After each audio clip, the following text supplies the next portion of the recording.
Systemic change is about engaging a community.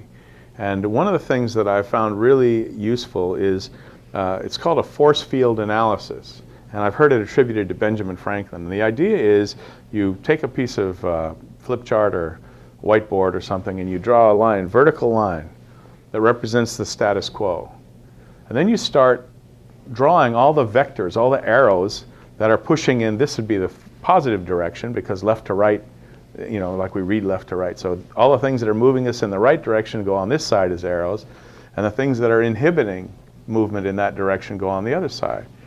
And then you start labeling them. So if this is education, we might say, you know, standardized tests are pushing in the wrong direction because many teachers say, well, I can't try anything new because I have to. And you might say in the right direction, vision. If people can picture what it is they're trying to build, you know, then they're likely to really succeed.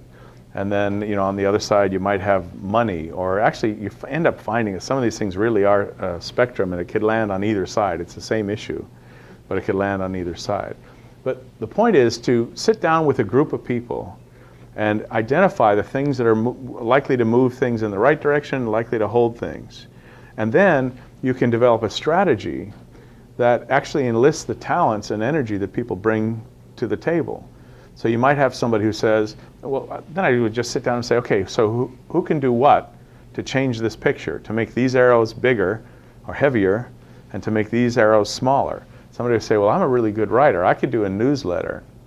And so that vision piece, I could go around to schools that really seem to be doing the right kinds of things, or we could go take field trips to schools, and that would enhance our vision.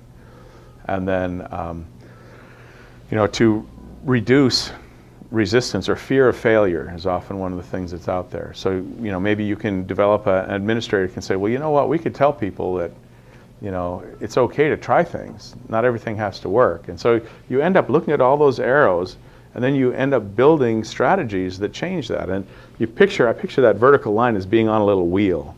And if you start making these things bigger, it pushes the line this way. And if you start, you know, reducing these things, the line will go this way. So you sort of use that image to help people think about what's important, and then how they can organize their own efforts. Or maybe they say, well, we need somebody who's going to do this, you know, first steps. There's another thing I believe that it's important to know what to do next. But anyway, you can say, well, we need somebody to do this, and you can go out and enlist somebody to accomplish a specific thing.